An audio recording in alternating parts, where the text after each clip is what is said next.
Les flux entre la Chine et l'Afrique ont été multipliés par 20 en 10 ans. C'est passé de 10 milliards à 200 milliards de dollars aujourd'hui.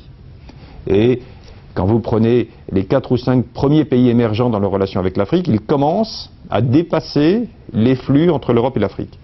Et c'est donc dans ce vaste mouvement de redistribution des cartes que l'action des entreprises françaises, qui, elle, n'a pas fondamentalement évolué, ni dans un sens ni dans l'autre au cours de toutes ces années, s'en est trouvée, je dirais de façon presque arithmétique, réduite en valeur relative.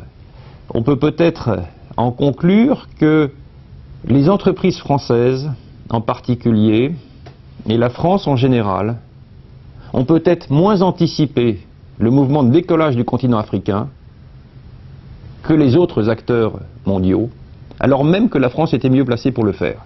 L'image de la France en Afrique est plutôt bonne. Elle est bonne dans l'Afrique anglophone, où les Français sont perçus comme des investisseurs ou des gens qui connaissent bien l'Afrique et dont les investissements sont plutôt recherchés, ne serait-ce que pour équilibrer les investissements d'origine asiatique. Et je pense qu'en Afrique francophone, l'image de la France est aussi plutôt bonne. Le complexe de France-Afrique est beaucoup plus présent en France qu'il n'est en Afrique. Je pense que le décollage de l'Afrique est parti, mais ça ne veut pas dire que ça ne va pas se faire avec du temps, avec des à-coups, et je dirais avec une certaine hétérogénéité quant au rythme de développement des différents pays africains entre eux. On parle du développement de l'Afrique, mais il ne faut pas non plus surestimer le niveau de la cohérence du continent africain. On voit bien apparaître une Afrique à plusieurs vitesses, et ceci fera aussi partie de la réalité de demain. Les gouvernements français successifs ont manifesté leur esprit de responsabilité dans le domaine de l'assistance politique.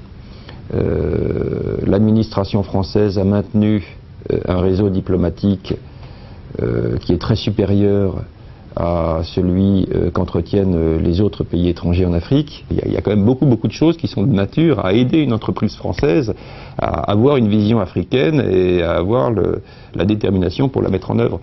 Et donc je pense que dans ce domaine, je trouve que les acteurs privés français sont relativement rares. Et je pense que le débat, à mon avis, se situe plutôt à ce niveau, si on veut maintenir, je dirais, une influence économique française significative en Afrique.